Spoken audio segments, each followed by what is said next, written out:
ko junjee woon ca ndorteel ba dañuy daal di dalal suñu gan muy Moussa Sow. Il est le coordonnateur national de la convergence des jeunesses républicains. Alors laata ma koy nuyu ak sama naataango ndax moo koy dalal may lay nuyu di la wax mbégte la ak bànneex di janoo ak yow. am na solo Koura maa ngi lay nuyu bu baax yow it di la jaajëfal di am mbégte saa su nekk ànd ak yow ci bloc d'information bi la di Midi Keng noonu la ñuy def aussi tamit nuyu sunu ganu kër tey jile di wuyoo ci turu Moussa Sow ñu gën koo xam gën ko ràññee tamit ci li nga xamante ni moom mooy parti bii di APR. ñu gën koo ràññee tamit ci li nga xamante ni moom moo nekk coordonnateur de la convergence des jeunesses républicaines bu Sénégal tey lañ fas yéene ànd ak moom waxtaan ak moom am waxtaan bu am solo wu ñu fas yéene seq ndax xam ngeen ne jamono ji ci wàllum politique rawatina actuelle bi nga xamante ni moom la ñuy dund. mun nañ ne soxla na Sénégalais yi ñëw leeral waaye tamit soxla na ci ponk yi nga xamante ni su ci bari Sénégalais yi ñu ngi koy xaar mu jëm ñoom ci seen camp jóge ci pouvoir bi yooyu yëpp tey ji bëgg nañ mu indi ci ay leeral bu ko defee Koura ñu daal di koy nuyu rek Moussa jaajëfal la bu baax a baax am nañu mbégte ànd ak yow ak disponibilité bi fii ci Presse Afrique TV ñu bàyyi la nga nuyoog mbokk yi lay seetaan. alors jërëjëf man maa ngi lay fay di nuyu Koura di nuyu kër gi yëpp. di beral nuyoo bu baax ki ma fekk di sama grand ku baax di Ibrahima Lissa Faye di nuyu sénégalais yëpp yi ñuy seetaan jamono ji. merci beaucoup alors Moussa ñi ngi koy waxee rek sànq yow yaay jiite COJER léegi nag man sax dama lay jëlee ca COJER vraiment yóbbu la responsable d'une façon générale ci parti bu APR. ma bàyyi la ngeen wéyal. voilà am na solo en tant que responsable fii ci parti bi di APR Moussa jamono ji rawatina tey ci altine ji mun nañ wax ne fële ca pencum ndawi réew mi di assemblée nationale tegat ni nañ fa li nga xamante ni moom moo nekk commission ad hoc ngir lépp lu ñeel wàllum député bi di Moustapha Diop ak nga xamante ni moom mooy Ndeye Saly Diop Dieng ñu daal di leen di lever seen immunité parlementaire li ni mel nag dinañ ko daal di amal ñaari fan ci weeru mai gis nañ jafe-jafe yi nga xamante ni am na ci mbiri ndaxte ci li nga xamante ni moom moo ñeel wàllum Covid 19 bi ak rapport yi nga xamante ni yu ci bari mun nañ ne ñu ngi jur jeexi jaaxa ci askan wi li ni mel nag jàpp na ñoom seen gestion mun nañ ne jaarut yoon war a sax am na lu nga xamante ni war nañ cee daal di lëñ bëj xëy na tey sax yéen kaay yi avancé nañ ci bu baax a baax ba tuddal ñu ay somme xaalis yi nga xamante ni donte ne ñu ngi leen koy daal di tuumaal ci boobu la jamono ndax yaakaar nga ne procédure bi nga xamante ni moom la ñu amal ci wàllum yoon ndax li ni mel dafay lutter contre l'impunité wala da nga jàpp ne li ni mel justice la bi nga xamante ni dafa am ñu mu jot a ciblé. alors merci beaucoup Malle question bi am na solo lool xam nga procédure moom procédure la tudd. muy assemblée nationale muy feneen bu fekkente ne. député balaa ñu koy déglu walla balaa ñu koy juger il faut que ñu dindi mbalaanu kirlaayam ça c'est la procédure. Mise en accusation walla ministre aussi bu fekkente ne loolooy procédure bi loolu dañ koy nangu c'est ça la procédure parce que bu fekkente ne député bi nanguwul mënoo ko déglu. bu fekkente ne aussi ministre bi. nanguwul walla bu fekkente ne il faut que ñu dindi li nga xamante ne mooy privilège juridictionnel foog ñu dindi ko ñu mën ko déglu loolu am na gis nañ ko assemblée nationale mais damay ragal rek ne aujourd'hui moom nekk député ak ñàkk nekk député rek daanaka benn la parce que ni ngay simmee sa mbubu daanaka noonu la lay simmee sa mbalaanu kiirlaay loolu nag c'est devenu fréquent loolu war nañ ci poser ay questions yu bëree bëri cela veut dire que député yi war nañ xoolaat bu baax le rôle wala en tout cas lu député war a représenter dans ce pays là parce que bu fekkente ne lu ñor ak lu ñorul yépp ñu simmi député bi ba mu set wecc tegee ko nale et puis ay collègues am ñoo koy def donc aucun député n'est protégé en réalité. Il n'y a pas de mbalaanu kiirlaay, il n'y a absolument rien. Immunité parlementaire daanaka tur la. parce que nag affaire baa ngi bëgg a bari. mais nag bu fekkente ne aussi procédure la loolu tamit je pense que duñ ko bañ mais seulement liñ ci bañ rek lenn la. xam nga les gens parlent de reddition des comptes. mais à ce rythme man dose politique bi bari na ci bari boo xamante ne. sénégalais yi mën nañ jël mbir mi. comme règlement de compte loolu nag moo dangereux dans un pays ñi ñu wax par exemple quand on parle du rapport Covid man de gisuma ci fenn foo xamante ne cité nañ ci ministre gisuma ko ça n'existe pas. Enquête nag moom peut-être mën na la yóbbu ba nga war a soxla ministre bi pour questionner ko. Là ce sont les enquêtes. Le ministre Moustapha Diop il n'a pas été épinglé. enquête yu ci bari. Encore une fois nekkul ci place publique bi mën naa am ñi nga xamante ne déglu nañ leen. ñu wax fa turu ministre wala en tant que DAGE. pour répondre aux questions waxaale ci ministre yi nga xamante ne ñoo leen yilifoon. en charge ba war a tax ñu woo ministre bi wala ba war a déglu ministre bi dans les enquêtes mais en tout cas le rapport Covid qui a été établi depuis que président Macky Sall bi mu fi nekkee. encore une fois de son propre gré parce que nekkul ci coobare Cour des comptes la defaree rapport boobu. rapport boobu de 178 pages on a vu 85 recommandations yoo xamante ne amul benn recommandation bu ñu ne ministre bi fauté na ministre bi dañ ko war a woo ministre bi et cetera ce sont des recommandations yoo xamante ne le plus souvent dañ leen di wax ne lii ni ngeen ko defee waroo leen ko woon defee nii dañ ko tere nii ngeen koy defee prochainement encore une fois c'est pas parce que aussi recommandation am na rek que ne da nga war a dem justice wuyu ji ñu lay enquête déedéet recommandation mooy li nga xamante ne rectificatif la booy xool le plus souvent te gis naa une dizaine de personnes yoo xamante ne cité nañ leen ci rapport boobu une dizaine de personnes seul kenn laa xam ne moo ngi politique te bokk na APR ñi ca des ñëpp ce sont des fonctionnaires de l'État président Macky Sall fii la leen fekk bi muy dem fii la leen wàcc donc encore une fois li ma fa bëgg a wax mooy ne que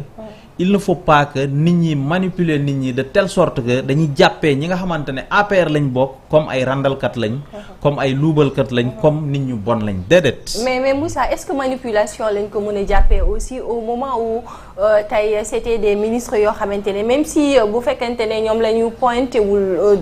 du doigt directement seen DAGE ñoom ñoo ñëw ne kii ak kii moom mooy yabaloon ci jamono jooju mën nañu jël exemple le ministre de la jeunesse. Le ministre des sports DAGE. waaw ak Moustapha Diop mi nga xamante ne nii ministre rapport bi épargné wu ko woon. waaw dama ne la xam nga quand il s'agit de respecter la procédure. loolu amuñu ci benn problème. d'autant que la réédition des comptes ñun dañ ci ànd maanaam dañ ko bëgg. président Macky Sall bi mu ñëwee depuis 2012 ba ni muy jógee fii il n'a fait que dialoguer. il n'a fait que demander. Au corps de contrôle de jouer pleinement leur rôle ba pare dooleel leen mën naa ci jël rek ñaari exemple bi mu yegsee en 2012 un an la ci teg 2013 dafa jël Sénégal yóbbu ko ITIE mu nekk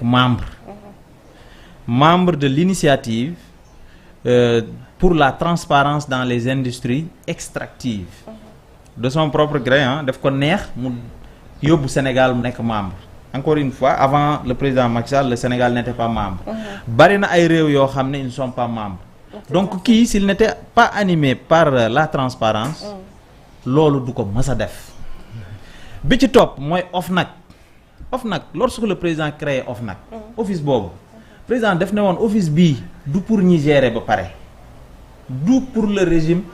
PDS ñi gérer ba pare pour ñun la ñun ñi nga xamante ne actuellement ñoo ngi gérer cela veut dire que kooku bëgg na mbir yi jaar yoon kooku bañ na tey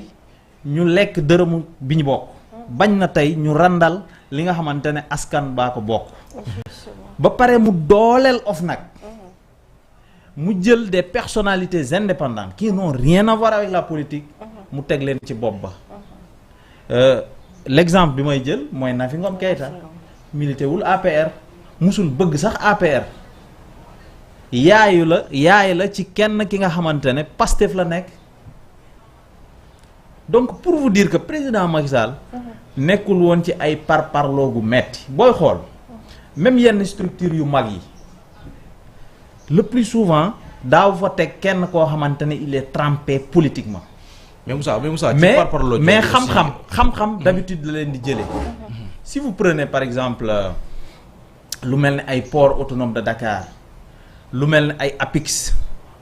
lu mel ne ay aéroport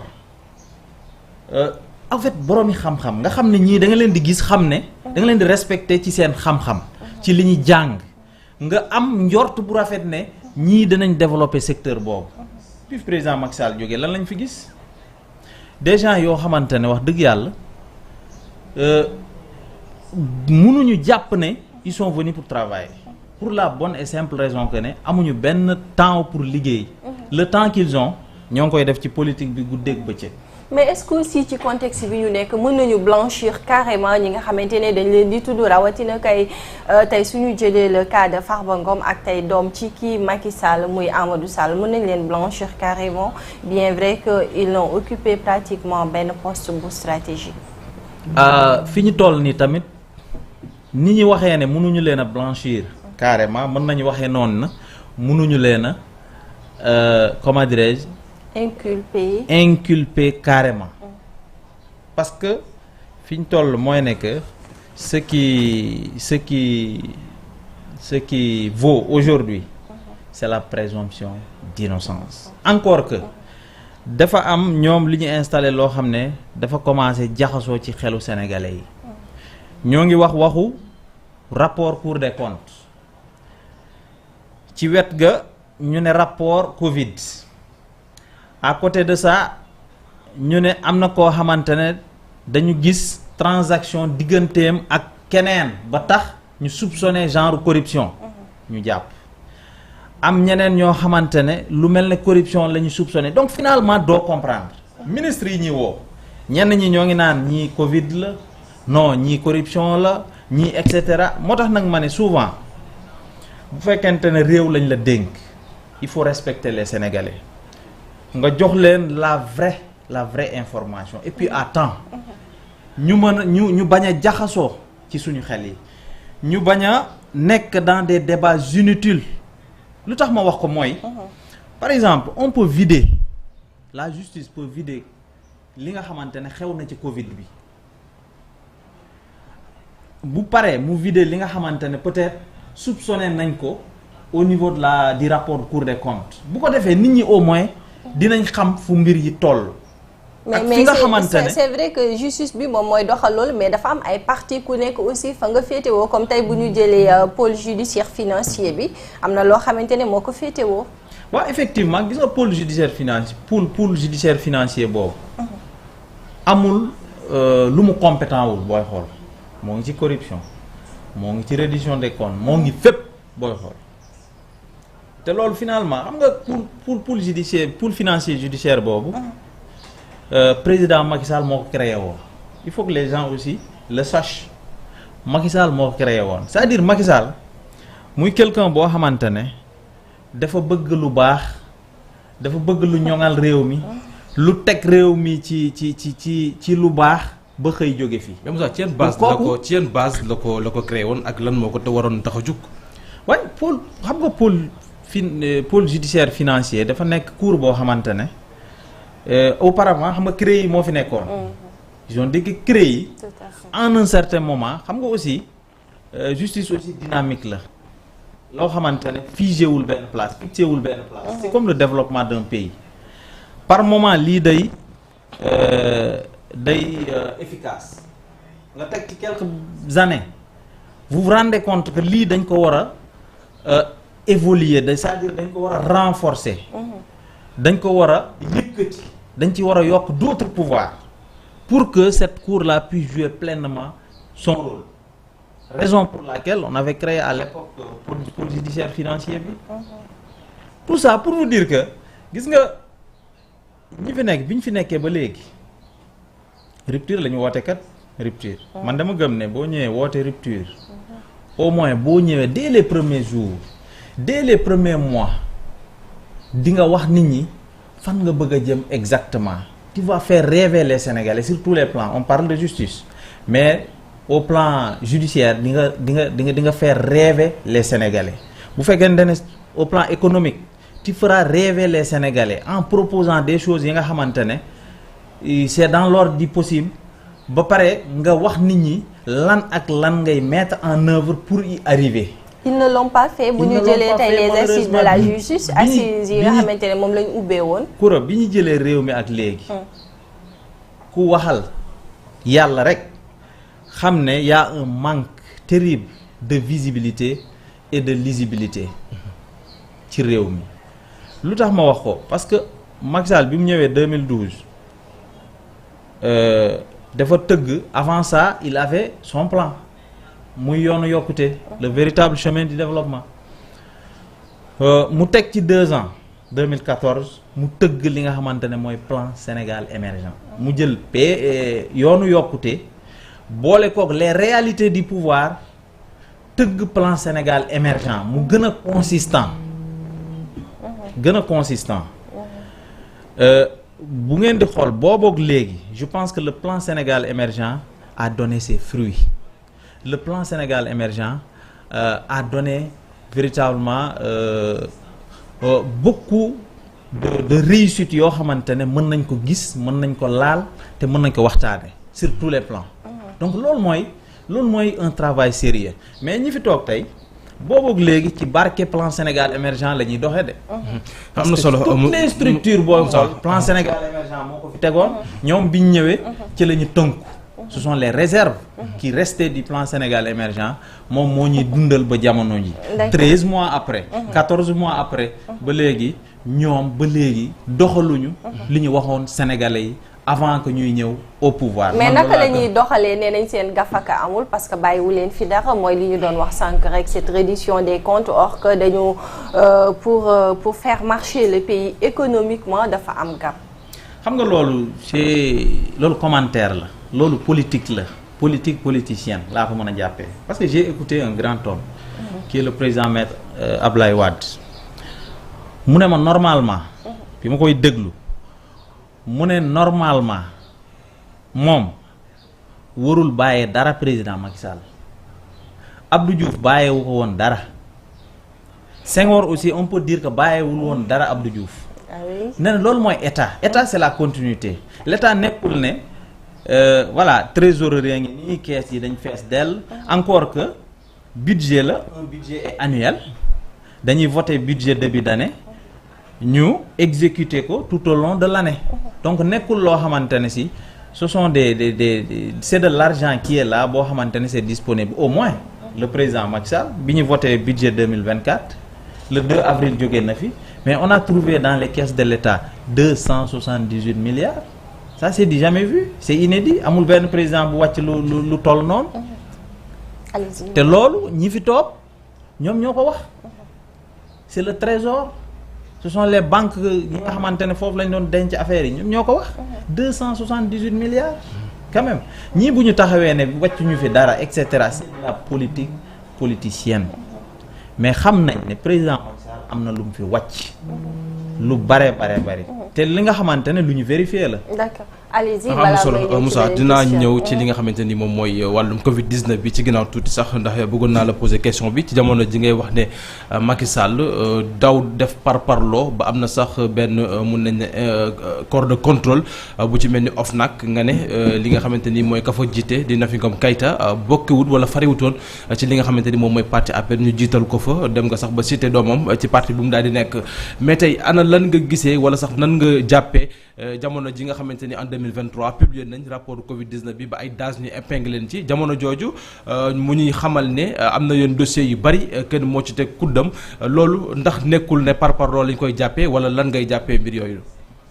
xam nga l'histoire de kudd bi ñuy wax. tak conc bi ñuy wax mais loolu xam nga ñi fi toog tey dañ ne woon lépp luñ doon def dara baaxu ci y compris conc boobu mais pourtant ñoom tey. ñoo ngi doxal seen conc boobu parce que gis naa fi des gens qui ont insulté le président de la République président Bassirou Diomaye Faye. mais conc boobu ben ko teggee jàppoo ne moo jur arrestation yu bari yi nga xamante ni dañ koy nemmeeku ci yorenam loolu kañ jurul dara parce que ki nga xamante ne jurul dara parce que ki nga xamante ne jurul dara ci jamono ji épinglé ay dages tey jii ñu gis ne ay anciens ministres ñu ngi dem haute cour de la justice déglu gis nga dages yii nii ak ñi nga xamante ne ñoo ngi wuyu ji nii nekkul lu bees boobu bi rapport bi pare ñu ci bari demoon nañu wuyu ji ñu ci bari mais loin des caméras amul bruit amul dara ce sont eux qui le disent ñu ci bari demoon nañ wuyu ji ñu nekkoon ci ay enquêtes avant may rebondir ci loolu li ma lay wax il faut nga comprendre ko Azoura Fall saaga wu fi président Bassirou Diomaye Faye encore une fois président Bassirou Diomaye Faye c'est une institution comme président Macky Sall ni mu ko nekkee woon à l'époque mais bi mu ko saagawee ak léegi gis nga mu inquiété wu donc cela veut dire que cette histoire de conc la jógee gu fi alors que rupture la ñu digoon donc foofu amul rupture bu dee dëgg rek la ñuy wax foofu amul rupture en revenant au rapport Covid je vous ai dit que on a géré 1000 milliards encore que dans le rapport on parle de 740 milliards 740 milliards mais supposons que c'est 1000 milliards 1000 milliards yooyu temps biñ ko gérer temps bi gàtt na gàtt goo xamante ne bu fekkante ne nekkul woon les gens sérieux ñoo ko gérer yàlla xam na ne du ñu réussir la gestion plus de 99,4%. Seul moins d'1% muy 0,6% moo ci lënt encore que man dama gëm ne dërëm ba nga xamante ne ñun ñoo ko bokkook askan wi képp ku ko jël def na lu ñaaw def na lu bon def ko war a delloo te dañ ko war a punir doit appliquer la loi dans toute sa rigueur man loolu laa gëm mais nag dafa am loo xamante ne foofu lañ toll mooy présomption d'innocence ñoo ngi woote nit ñaa ngi wuyu ji nañu xaar xam fii ma wànnante di mu jëkki gëtam parce que nag ce qui est constant mooy nekk ñii di wuyu ji ñu ci bari à part peut-être les ministres yi ñuy def mise en accusation ñoom ñu ci bari jaaroon nañ foofu wuyu ji woon nañ ba pare ci enquête lañ nekkoon boobu ak léegi mais ñi fi nekk dañoo ñëw yëkkatiwaat affaire bi am ñeneen ñu ci dolleeku donc loolu mënuñu tere nit ñi xalaat ne y a une dose politique à l'intérieur. Est-ce que c'est pas le président Macky Sall même qui est visé ci li nga xamante ne mooy ces arrestations et convocations. waaw président Macky Sall de gis naa benn député di ko envoyé ko mise en accusation nee na à l'Assemblée nationale mais loolu c'est pas aussi facile que ça nañu bàyyi caaxaan yi te liggéey président Macky Sall en réalité si on continue comme ça politiquement le président Macky Sall ne mourra jamais les gens parlent que de lui. Abdoulaye Wade disait que quand on est politique il faut que les gens parlent de toi en bien ou en mal président Macky Sall nag gëm naa ne wax ju ci bari lu ëpp ci wax ji jéem a gàkkal deram képp la jéem ko atte ñàkkal képp la parce que président Macky Sall nag li mu def ci réew mi waroon nañ ko defal leneen lu mel ne njukkal président Macky Sall que nekk fii di ko attaquer d'une manière inutile parce que il n'est plus là il a quitté te dafa am loo xamante ne ñun ce sont des valeurs yi fi nekkoon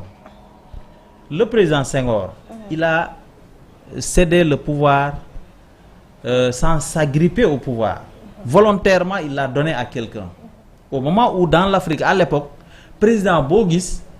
moo ngi s'agripper wu jafandu ba dëgër ci pouvoir bi ne du fa jógee président Senghor xëy bés joxe pouvoir dans la paix et dans la cohésion Abdou Diouf première alternance bi muy am en 2000 malgré ses relations heurtées avec le président Abdoulaye Wade mais dafa félicité dafa woo Abdoulaye Wade félicité ko loolu bokk na ci li ñoŋal suñu démocratie lu rafet la Abdoulaye Wade moo ko joxoon à l'époque son avion présidentiel ne ko na ko dem représenter ji à un sommet loolu dara gënu ko rafet ba pare tadagal ko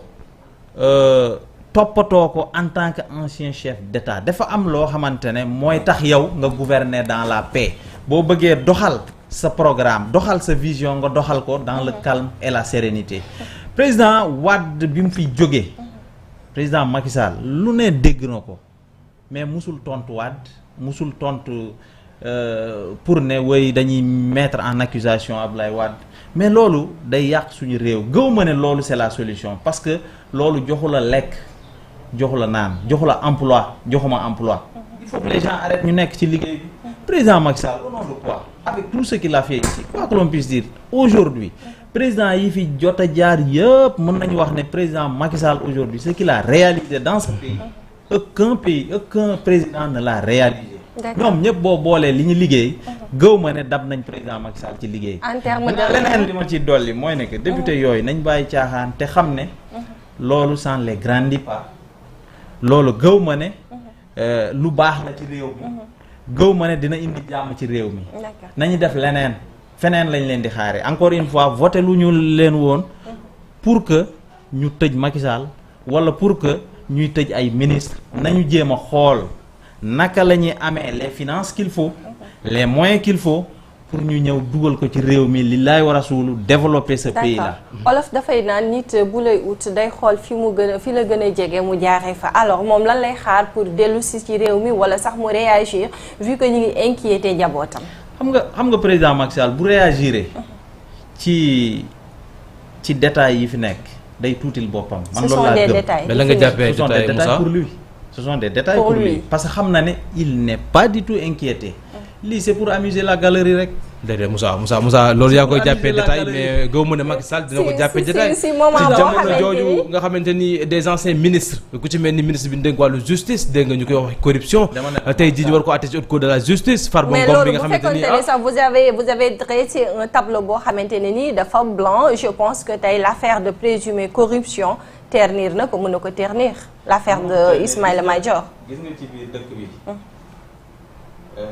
mën nañu wax ba sonn mais duñu mës a yàq image président Macky Sall à l'international la preuve est que président Macky Sall il est en train de poursuivre ses activités calmement dans le monde partout fu mu dem gars yi dañ koy accueillir teral ko donc loolu ku mu doyul dara du la doy. Est-ce qu'il est soucieux même de ses partisans? fu mu toll ni président Macky Sall ñoom bu ñu musoon dëgg-dëgg te développer réew bi yitteel leen ils en feraient un allié looluy dëgg parce que lu mu la mën a apporter moo ëpp fuuf li mu la mën a apporter mënoon nga ko fexe mu apporter la loolu nga def ay relations yoo xamante ne sont de bonnes relations entre vous et le président Macky Sall fépp foo xamante ne tële ngeen fa ngeen woo ko mu jàppale leen parce que nag quoi que l'on puisse dire président moo leen ëpp xam-xam moo leen ëpp jaar-jaar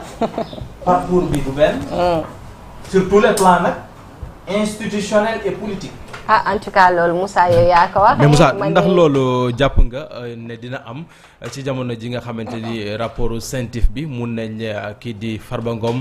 Tahirou Sarr ci 125 milliards yi ñooñu ñëpp fi mu toll nii ñu ngi dugg siin teg nañ leen loxo ci jamono jooju doomam bii di Amadou Sall moom it ñu ngi koy tudd ci li nga xamante ni moom mooy mbir yooyu ak benn mun nañ ne xaalis bu toll ci 10 milliards de francs CFA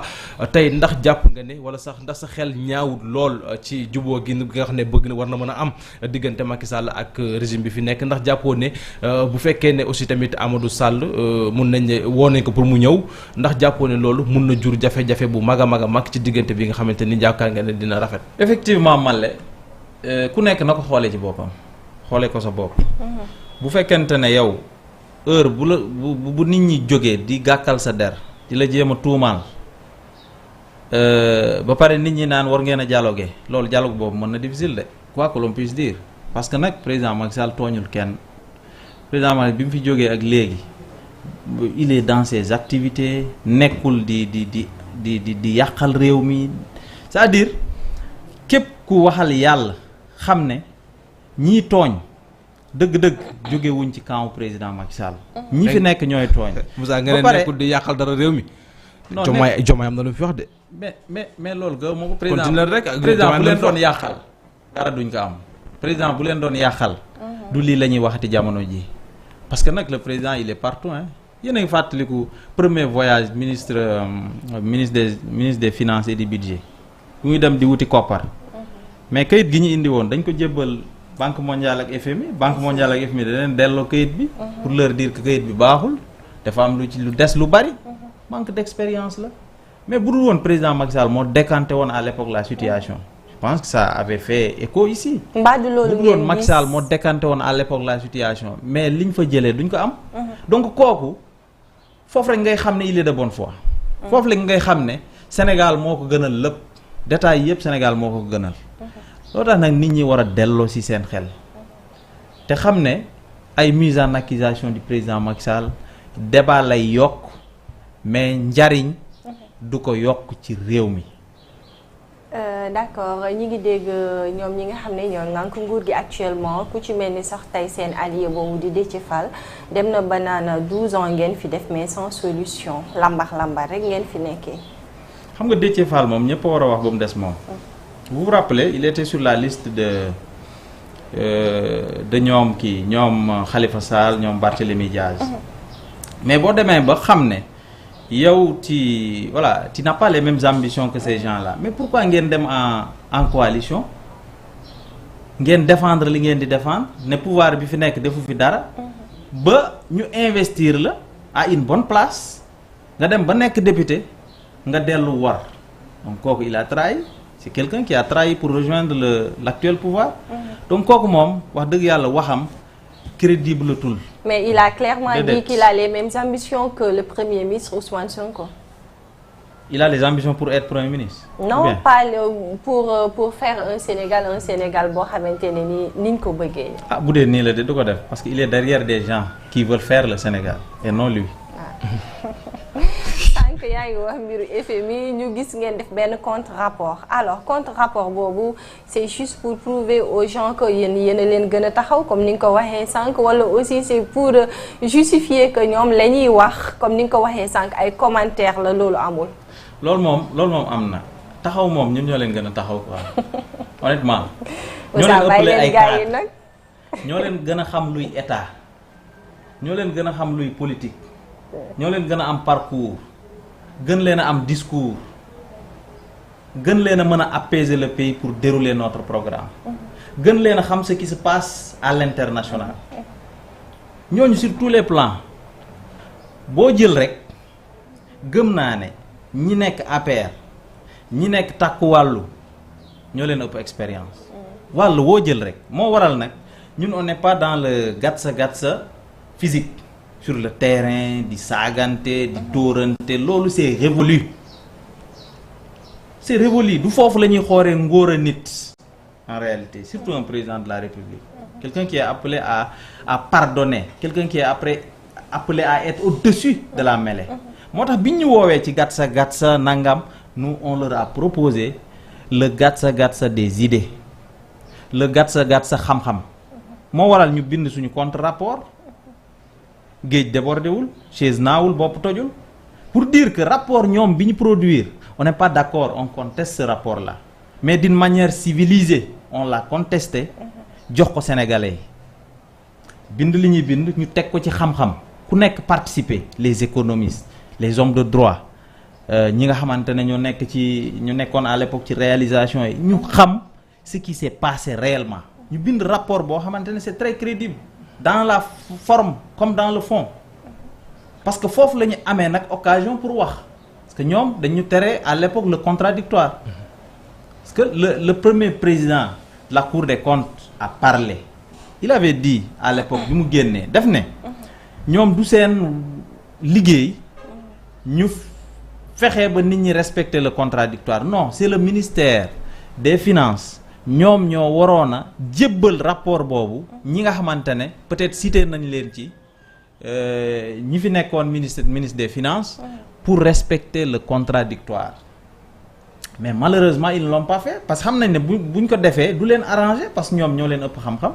ñoo leen gën a xam ce qui se passe pour la bonne et simple raison que ñoo leen ëpp expérience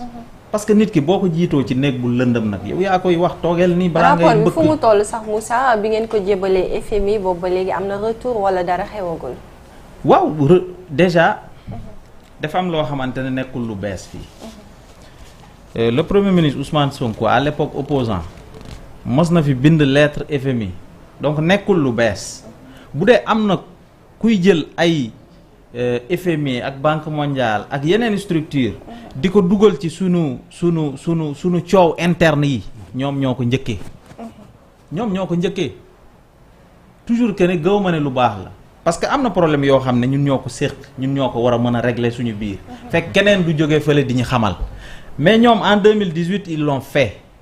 mais réponse bu gën a ndaw amuñ ko mais tey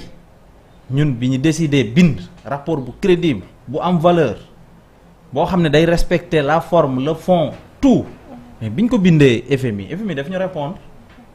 accusé de réception daf ñu ko envoyé pour dire que j'ai reçu votre rapport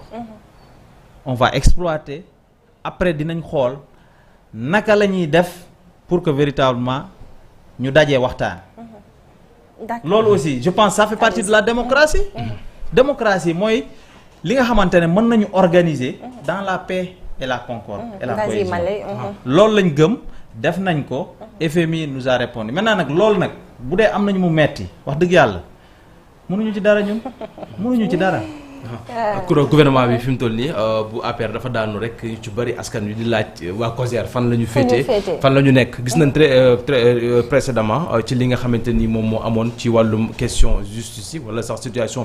politico-judiciaire gis nañ ñi nga xamante ni ñoom ñooy waa JPS ku ci mel ni Ngagne Demba Touré ak Jean-Michel Sène def nañ conférence de presse wax nañ ci situation réew mi ak li nga xamante ni moom la justice di doxee waaye boobaak léegi gisuñu yéen seen mouvement bi waa COJER seen position wala benn rôle bi nga xamante ni vraiment gis nañ ko ngeen def ko sur le terrain wala ngeen wàcc ci terrain bi wax nit ñi daanaka gindi leen ci lu bari ni ñu xam tey jile ban appréciation ngay def en tant que li nga xamante mooy coordonnateur national bu COJER ci li nga xamante ni moom mooy affaire yi am actuellement ci langue politique gi rawatina ci li nga xamante ni moom mooy affaire justice. xam nga man li ma jàng tuuti ci politique mooy ne que quand tu te laisses embarquer par des gens dans des situations que tu ne connais pas yaa ngi ci erreur man en tant que responsable national de la COJER ak ñi ma àndal ñun ñooy imprimer suñu bopp notre propre marque notre propre rythme amul kenn ku ñuy dicter suñu rythme encore que boo nekkee pouvoir ni ngay gérer ak boo nekkee opposition c'est pas la même chose bi ñu nekkee pouvoir ñun mosuñ toog 2 semaines 3 semaines te kenn dégguñu jàppale président Macky Sall encore que président Macky Sall képp ñun moo ñu doy président Macky Sall képp lañ topp président Macky Sall képp lañ daan jàppale ak le parti keroog bi yëf yi amee encore que parti bu daano rek le plus souvent bu bëggee jógaate da ngay sentir ne ce parti là est convalescent parce que am na ñoo xamante ne mosuñoo gëm parti bi dem nañ seen yoon encore que ñu gëmul dañuy dem seen yoon rek parce que bi ñu ñëw en 2000 diggante 2008 ba 2012 vraiment ñu gëmoon dëgg président Macky Sall ak ñu gëmoon parti bi ñoo fi nekkoon ñu reyante avec la solidarité qui sied ba ñu am 26% dem deuxième tour avec le président Abdoulaye Wade ñu jël réew mi mais bi ñu jëlee réew mi c'est normal que les gens nous rejoignent mais ce qui est ahurissant souvent c'est que nit ñi dañ ñëw on a cessé d'avoir un parti politique le parti politique ne jouait plus son rôle on a été espionné par des transhumants yoo xam ne gëmuñu Macky Sall gëmuñu parti bi gëmuñu dara lu dul seen poche gëmuñu lenn lu dul seen bopp la preuve est que bi ñu daanoo mais ñoom ñëpp a daw te malheureusement je le dis le parti a été complice le parti a participé à l'écrasement de ses militants authentiques à l'époque bu doon ñoom lañ joxoon les moyens les ñoo yoroon les manettes même bu ñu daanoo dañuy des parce que APR seen moomeel la APR ñoom ñoo fekkee biñ koy créer mais malheureusement on a vraiment donné des responsabilités et des choses yoo xamante ne yu mag la à des gens yoo xam ne mosuñu gëm Macky Sall mosuñu gëm parti bi seen bopp la ñu gëm. Benno la cause ils sont partis maintenant pour en venir à la question. à un certain moment j'avais observé une pause honnêtement. ah oui honnêtement. pourquoi. bi ci njëkk raison bi ci njëkk mooy nekk. nit doo ko bañal un temps de réflexion nit ku sérieux doo ko bañal un temps de réflexion ça c'est un deuxièmement aussi man mënumaa seetaan nit ñi di attaquer président d'une manière fallacieuse président Macky Sall nga toog sa ruq di ko seetaan man mënuma loolu raison pour laquelle ma jóg taxaw tey toog ci plateau yi di défendre le président Macky Sall parce que il ne mérite pas ce procès qu'on est en train de lui faire au Sénégal. Président Macky Sall seqantewul ak nit ñi lu dul jàmm lu dul teraanga lu dul liggéey bi mu fi liggéey ne fi gàññ nag ñëpp gis ko ñëpp xam ko ku waxal yàlla donc man mënuma lool bu dee nag am na ñu ko mën loolu seen raison la man encore une fois je n'essaie pas de critiquer les gens parce que toog nañ défendre ñu et cetera man gëm naa ne bu dee seen ngor mayu leen tey ñu toog di défendre président Macky Sall ñoom la ku jóg di défendre aussi jarul ngay attaquer ñi nga xamante ne jóguñu non man gisewuma noonu mbir mi parce que ku nekk ak raison am nag ku nekk ak raison am te gëm naa ne am na ñoo xamante ne bu ñu la doon wax tey seen raison da nga leen di gëm parce que nit il faut qu'on se respecte male ñaari mbir yi daal moo tax ma reprendre les plateaux pour défendre le président Macky Sall parce que man gëm naa ne bu dul woon Macky Sall man du ma politique quoi sama dara nekkul politique je ne suis pas dans la politique politicienne nekkuma fi di fen di rambaaj di voilà di tuutil sama non je suis dans du sérieux te sama engagement politique gëm naa ne bu dul woon Macky Sall à l'université bi ñu nekk université bi muy génn PDS ñu xam ne c'est l'homme qu'il faut te l'histoire nous a donné raison on ne s'est pas trompé du tout parce que liggéey na fi def na fi te avec un comportement exemplaire yaa mës a dégg président Macky Sall muy wax lu ñaaw jëmale ko ci deru nit d'accord du ci kilifa diine du ci kilifa aada la preuve est que bi mu ñëwee fekk fii ay màggetu politique ñoom ñëpp daf leen a njaboote ëmb leen nekku fi di leen attaquer di leen insulter et cetera loolu c'est vilain pour l'image d'un pays. waaye nag considéré na fi kilifa diine kilifa yëpp waaw nga baal ma bala ngay ñëw sa question ndax tey tamit dafa ne moom Macky Sall la gëm te gisoon nañ ne tey la destitution de Macky Sall à la tête du pays bokk na ci Benno Bokk Yaakaar bi nga xamante ne daanaka dafa fissuré ça n'existe plus même mais yow da nga bokkoon ci ñi nga xamante ne dañu soutenir woon Amadou Ba même sur le terrain ci campagne présidentielle yi da nga ko accompagner woon alors on nous dit que tey amul une opposition soudée bu fi ne est-ce que vous êtes cogère tey et prêt à ce que mu joxante loxo ak Amadou Ba ngeen liggéey. waaw du Amadou Ba rek c'est-à-dire toute l'opposition doit être solidaire. dañu war a ànd parce que nag man am na lu ma jàng lu tuuti loo xam ne mën naa ko tari ci plateau yi en politique. gis nga le pouvoir divise mënoo ci dara. le pouvoir divise l'opposition rassemble te incha allah ci rassemblement boobu ca lañ jëm parce que nag ku bëgg a dee wequ. ci rassemblement boobu ca lañ jëm soit on est solidaire on se rassemble ñu ànd fàtte lu bari ñu mën a ànd soit on disparaît. xanaa kon pare ngeen kon pour dem ci li nga xamante ni moom mooy dialogue national bi nga xamante ni état woote na ko le 28 mai. waaw ma ñëw ci dialogue bi pour vous dire que gis nga président Macky Sall il avait un slogan boobu moo di la patrie avant le parti te man dama gëm ne daf ko appliquer ba xëy jóge fi pour la bonne et simple raison que dafa liggéey réew mi foo dem am na marque président Macky Sall fépp nag Ndakaaru gi partout à l'intérieur du Sénégal TER BRT autoroute aéroport yi avion yi partout foo dem président Macky Sall imprimé na fa marquam loolu mooy la patrie malheureusement en un certain moment dafa sàggane parti bi ce qui a été fatal pour nous parce qu'on a cessé d'avoir un parti politique depuis 2019 bi ñu ko renouveler son mandat on voyait après la défaite venir te duñ ci def dara chaque jour on se disait que danañ def lii te duñu def dara wax kese loolu nag bu ñu jàngalul xawma kañ la ñuy jàng kañ la ñuy mokkal 2019 depuis 2019 ba 2024 5 ans ñu toog defuñu dara te on voyait les choses venir comme ça la preuve est que bi ñu demee élection locale 2022 mais ce qui est évident ce qui est réel mooy ne on nous a laminé parce que opposition li mu amoon ci collectivité territoriale li mu gagné woon ci collectivité waru ko woon a gagné foofu rek la ñu waroon a xam ne la défaite elle est là tout près et maintenant ñu jógee foofu dem législative 6 mois après mais on est parti au ballottage avec l'opposition Yewwi Askan Wi ñu naan ay budul woon le président Pape Diop kon du ñu am majorité à l'Assemblée nationale une voix c'est-à-dire loolu yëpp ay leçons la woon mais malheureusement on n'a pas véritablement su defaraat mbir yi pour que xam ne lii jëmul fu baax. Malheureusement bi ñuy defee Amadou Ba candidat les gens se sont divisés. Les gens se sont divisés jusqu'aux orteils. xam nga mais on pouvait quand même 2022 bi ñu amee cette défaite là aux élections législatives. bon mënoon nañu reconstituer les choses. mais Moussa ba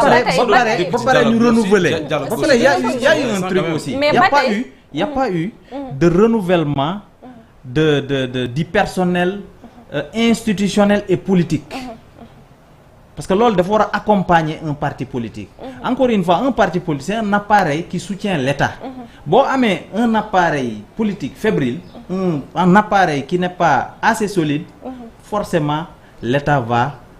vaciller. xam nga keroog dañ fi recevoir kii di Abdou Mbow mu ne yéen bokku leen ci opposition bi nga xamante ne nii dañuy xaajale tey moo tax ma ne la le cas de Amadou Ba fu ngeen ci toll ak aussi le fait que tey gisatuñu Abdoulaye Daouda Diallo mu actif ci instance politique yi.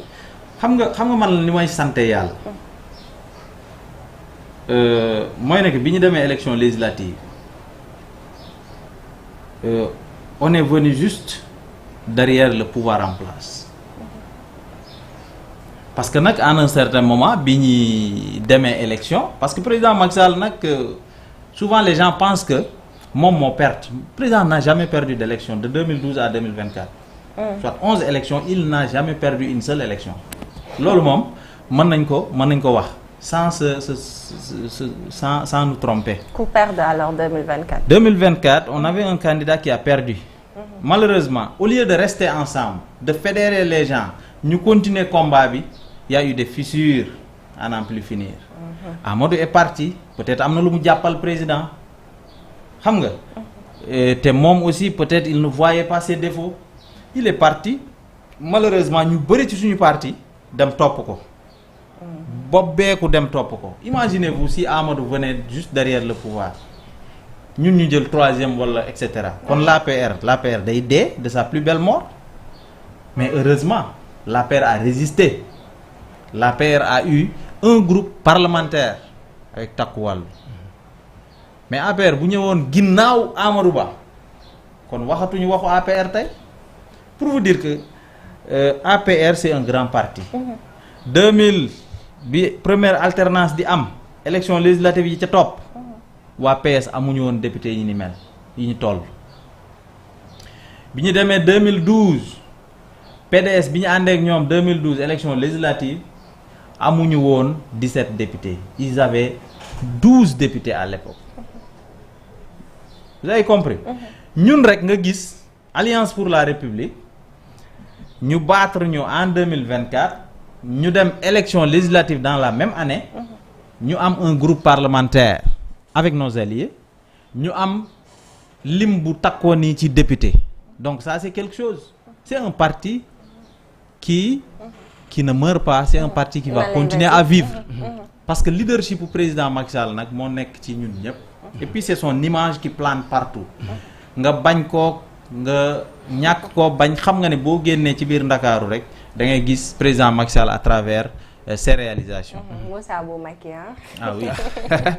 allez-y. bu doon am na solo ci wàllum li nga xamante ni moom mooy mbiri mais tamit bëgg naa tamit mu wax ñu est-ce que tamit COJER est favorable aussi tamit pour mën a dem ci li nga xamante ni moom mooy dialogue national bi booba tey yaa ngi daw question bi c'est pas ba xam. da ngeen waaw. xam nga dans la politique boo ci nekkee da ngay am kilifa ñun dañoo am kilifa muy président Macky Sall bële. gëm naa ne ak commentaire bu ma fi mënti di def bu ma déggante gul ak moom par rapport à ce dialogue là bu ma fi waxee dara it bu génnee wax safaan wa je pense que damay rus mais mën naa ci joxe samay commentaire commentaire yi ma ci mën a joxe mooy dans le principe dialogue lu baax la Macky Sall de 2012 à 2024 dafa dialogué ba xëy jóge fi à l'époque sax bu wootee dialogue ñi fi toog tey bëgg nit ñi ñëw wuyu si leen seen dialogue yi à l'époque musuñoo bëgg dialoguer ak le pouvoir en place parce que caaxaan lañ ko jàppee woon à l'époque mais quel était le comportement du premier ministre Ousmane Sonko temps yi ñuy woote dialogue te c'était dans des situations yu pire yu gën a garaaw yi ñu nekk fu mu toll nii sax mën nañu wax ne nekkuñu situation yu metti boobu situation dañ metti woon ba pare bu ñu leen woowee dialogue le comportement de Ousmane Sonko était tout simplement de refuser à répondre à ces dialogues là. Dernier dialogue bi président Macky Sall organisé c'était pour que nit ñi waxtaan képp ku bëgg a bokk ci élection yi mu mën a bokk muy Ousmane Sonko muy Karim Wade muy ñeneen ñëpp bokk parce que moom de toute façon bokkul ku gagné ak jàmm bu ko defee du dem wàcc fi réew moo xam ne ce sera un réew divisé voilà un réew boo xamante ne kenn du mën a gouverner dans la paix encore moins de le développer tey fu mu toll ni ñoom bu ñu bëggee président Macky Sall wala ñu bokk ci président Macky Sall répondre à ce dialogue là xam nañ ni ñuy def parce que man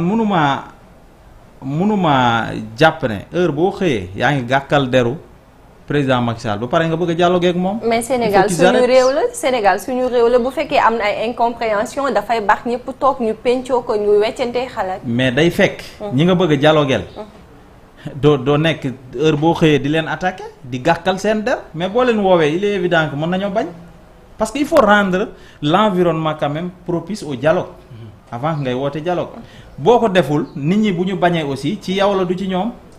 leneen li aussi il faut savoir que ñun nous sommes des libéraux le président Abdoulaye Wade c'est un des précurseurs du libéralisme moom moo doon wax ne la politique de la chaise vide baaxul parce que bu ñu fay jël ay décision yu lay kii la comment dirais-je ce sont des décisions yoo xamante ne c'est pour tout le monde donc quand il ne part pas les gens peuvent décider sur ton dos ñu décider li nga xamante ne peut-être yow àndoo ci te ci aura tort parce que dema woon ci dialogue bi maintenant nag il faut peser le pour et le contre diggante ne pas faire la politique de la chaise vide ak diggante wuyu ji jël sa responsabilité assumer dem wuyu ji déglu wax li nga xalaat encore que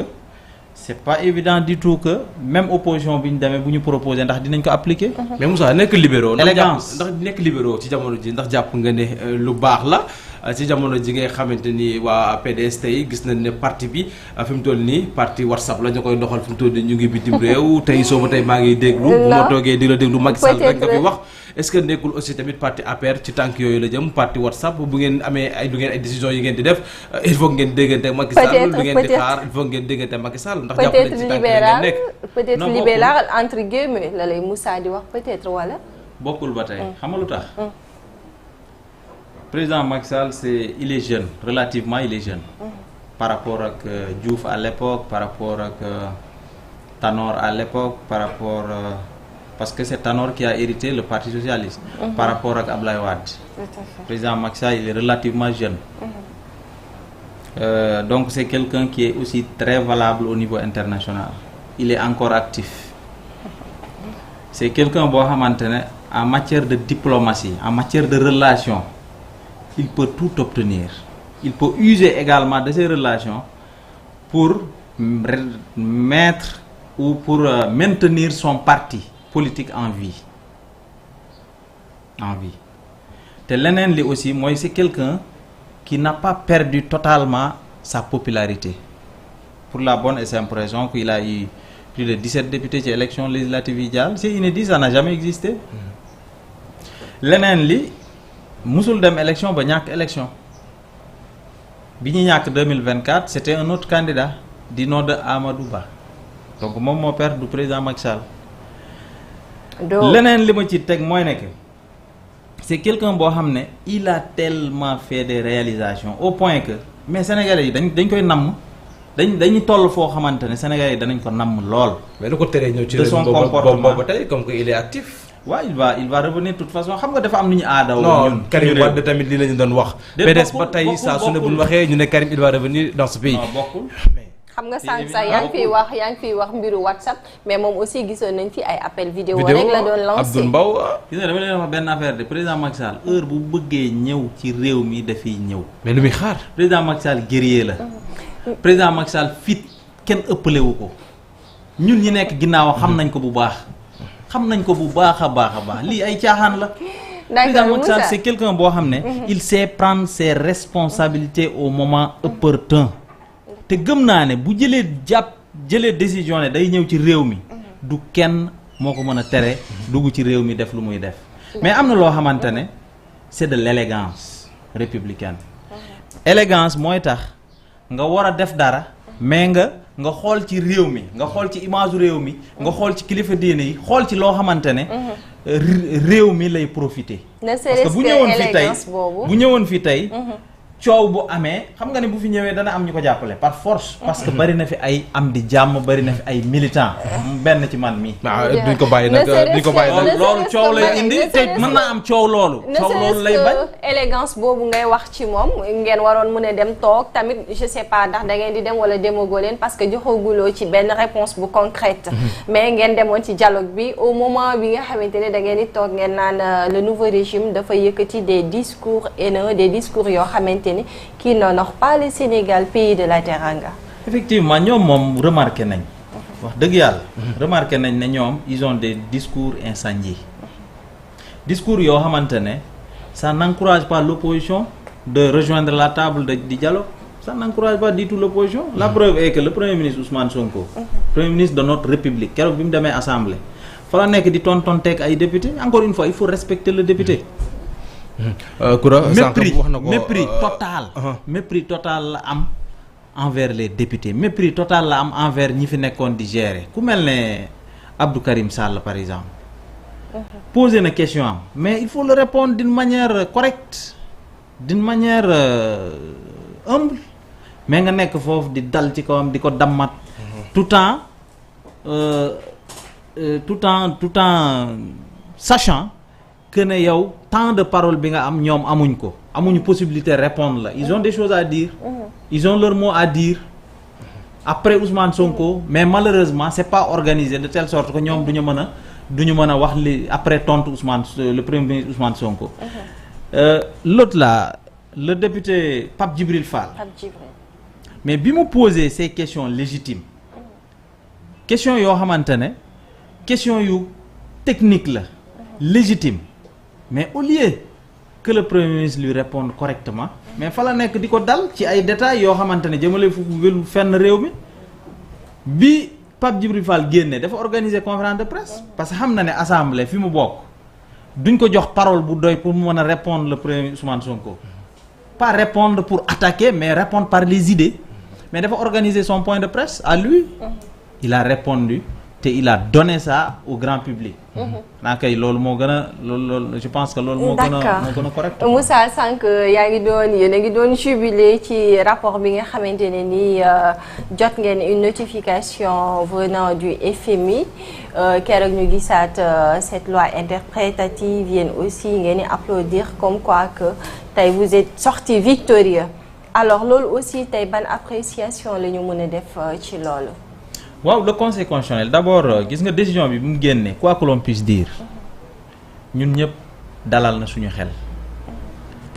parce que comme ni muy amee ay États-Unis comme ni muy amee dans les grandes démocraties ñoo ngi koy gis suñu réew quand un président ou un régime dit ceci conseil constitutionnel ñëw weddi ko loolu c'est une bonne chose on l'a vécu avec le régime Macky Sall le président Macky Sall a pris acte. On venait juste également de le vivre avec ce nouveau régime mais loolu lu baax la parce que nag conseil constitutionnel rôle bi muy jouer mooy un rôle de garant de la conformité des lois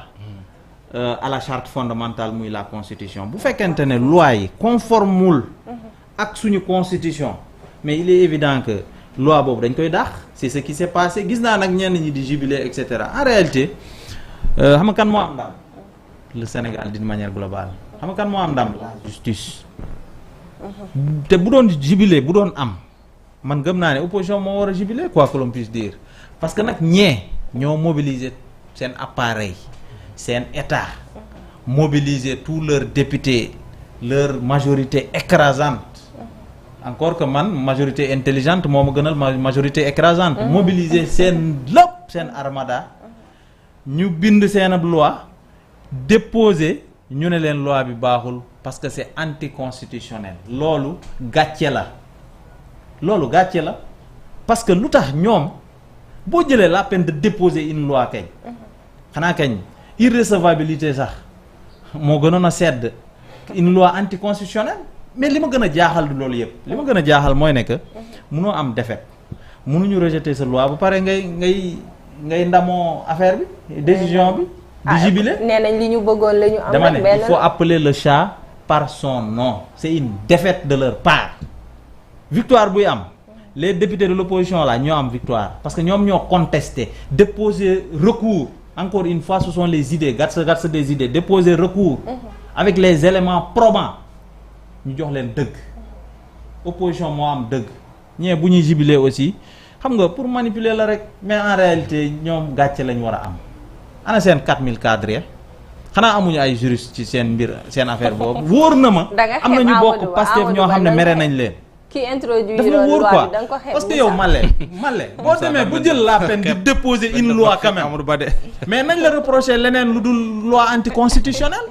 waa léegi nga mobiliser tout ce beau monde avec tout le débat. nee nga andi seen i 4000 cadres Amadou Ba da nga ko xeeb bi baaxul. ak maître Tall. Amadou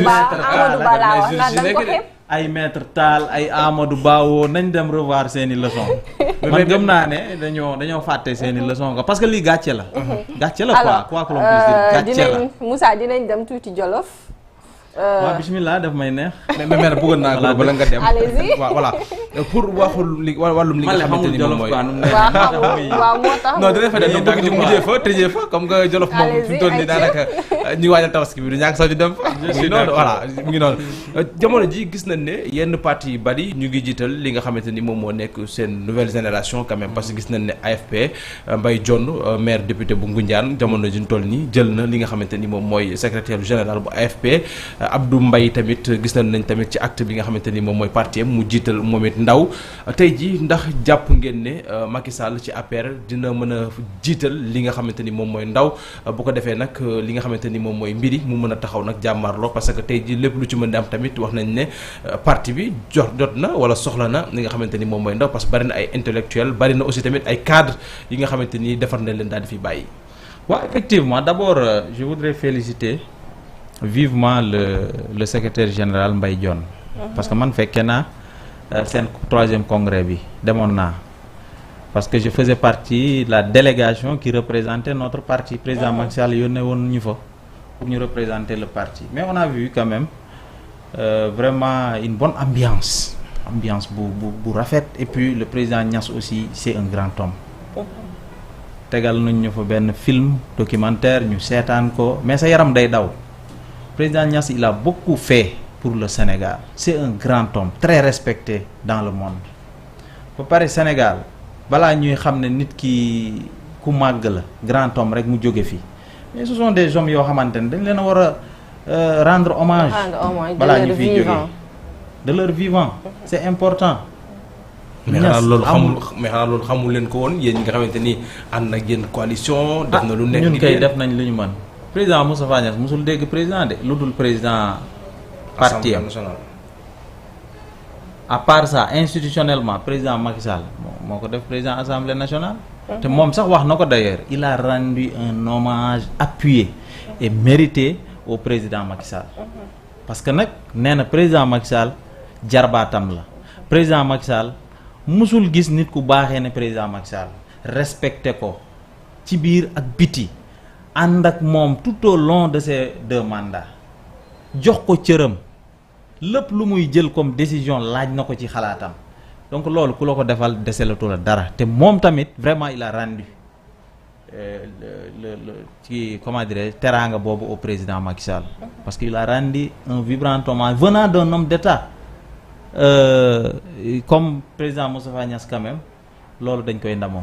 vraiment parce que c'est quelqu'un qui connaît l'État quelqu'un qui a travaillé avec le président Léopold Sédar Senghor ñooñu nga xam ne ñoom ñoo fondé nation il a travaillé avec le président Diouf celui qui a renforcé l'État fondé l'État et renforcé l'État travaillé avec le président Abdoulaye Wade un bâtisseur comme Abdoulaye Wade ñëw liggéey ak président Macky Sall le plus grand bâtisseur donc kooku deselatul Sénégal dara Sénégal it wax dëgg yàlla war nañ ko gën a rendre hommage parce que man je me rappelle le président Ousmane Sonko taxawu fi ne les anciens chefs d'État dañ leen a war a fusiller yàq nañ réew mi defuñu fi dara mais c'est pour loolu ñàkk xam la marche d'une démocratie la ñàkk xam la marche d'un pays la on a fait beaucoup d'efforts bu leen respecté wul yaxayti na leen bàyyi ak seen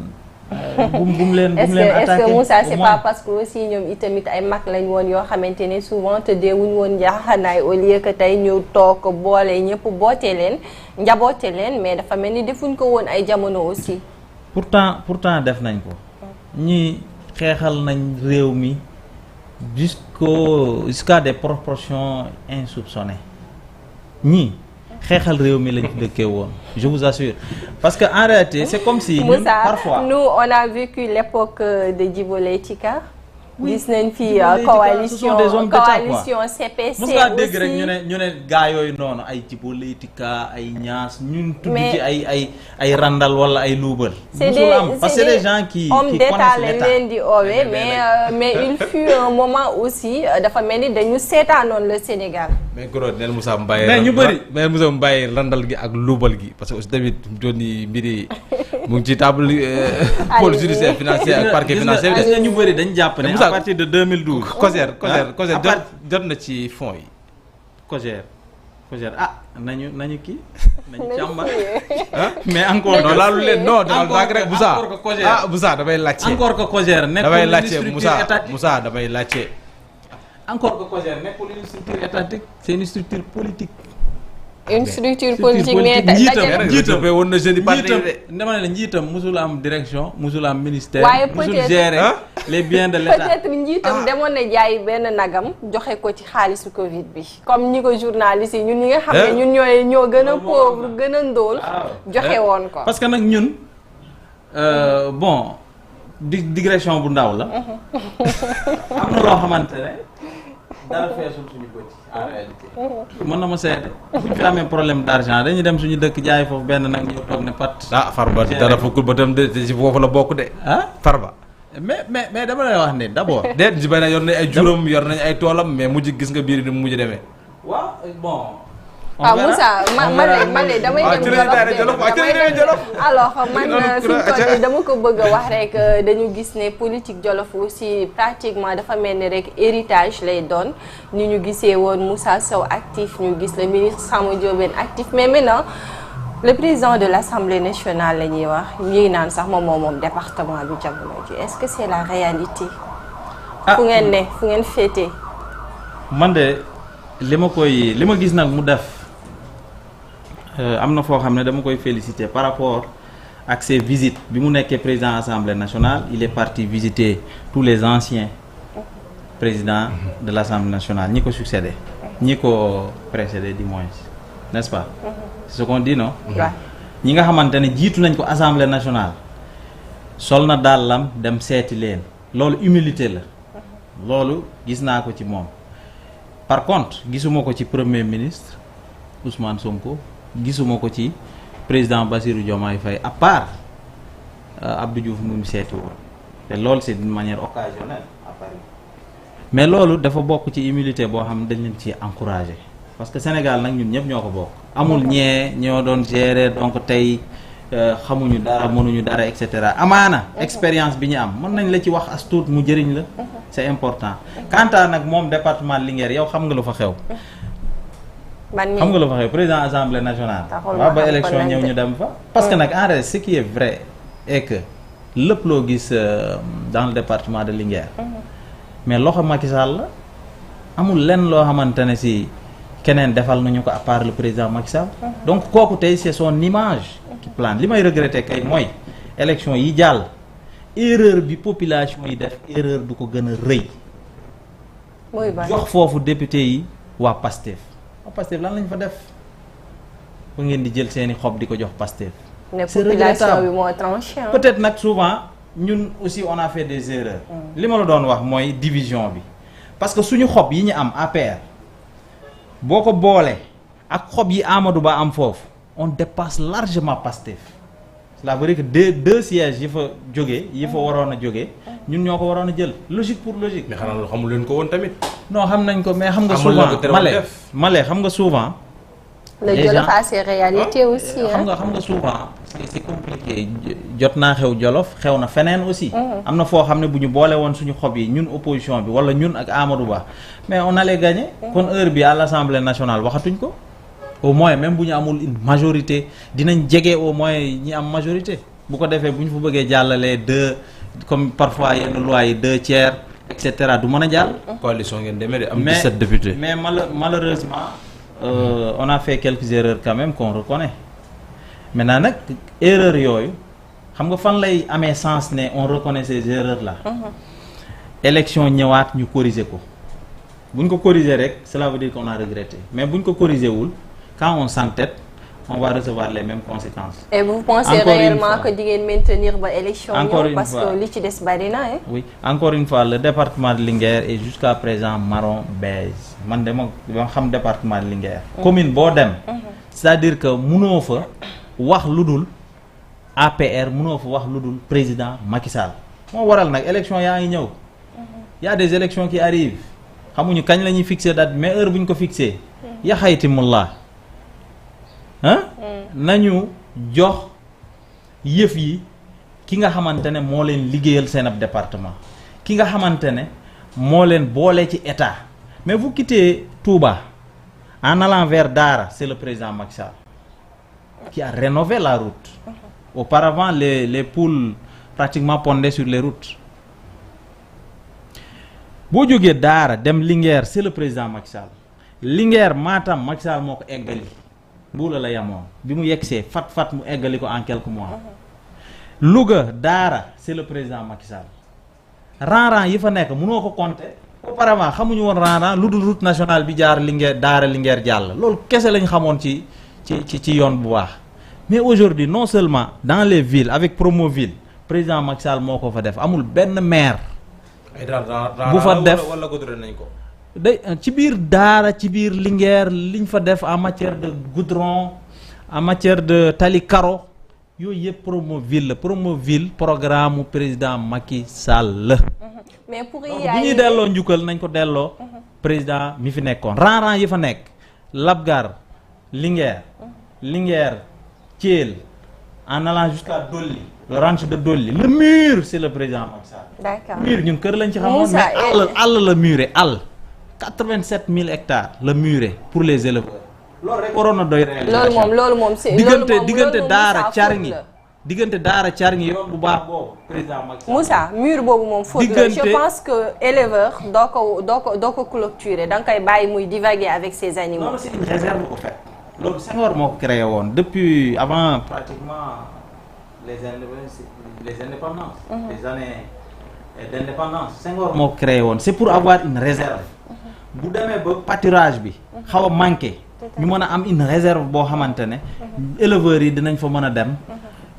dugal foofu seen jur gi et cetera ñu am une certaine sécurité quoi par rapport au pâturage. mais pour y arriver peut-être dem ba jamono ñu daal di réserve boobu ñu daal di koy. ma ne pour y arriver sans que pour ngeen mën a moomaat département bi état ko moom. pour ngeen mën a moomaat département bi il va falloir une remobilisation. mais il va falloir pourquoi pas Moussa Sama Ndiobène et le maire Goriba bi nga xamante ne dafa demoon soutenir Amadou Ba ngeen mën ko coiffé waat ngeen mën a am li ngeen bëgg. waaw waxtaan la rek encore une fois xeebuñu kenn dinañ ñu dem waxtaan ak ñëpp parce que président Macky Sall jaral nañu ko département bi c'est 19 communes gëm naa ni commune boo dem président Macky Sall am na fa ay njaatige yu bari il suffit de remobiliser tous ces njaatige là toog waxtaan jéem a xool des missions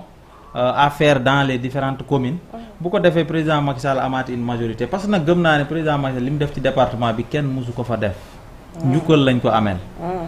man moom xam naa bokkuma Jolof moo tax sentiruma lool tàggatoo ak Moussa.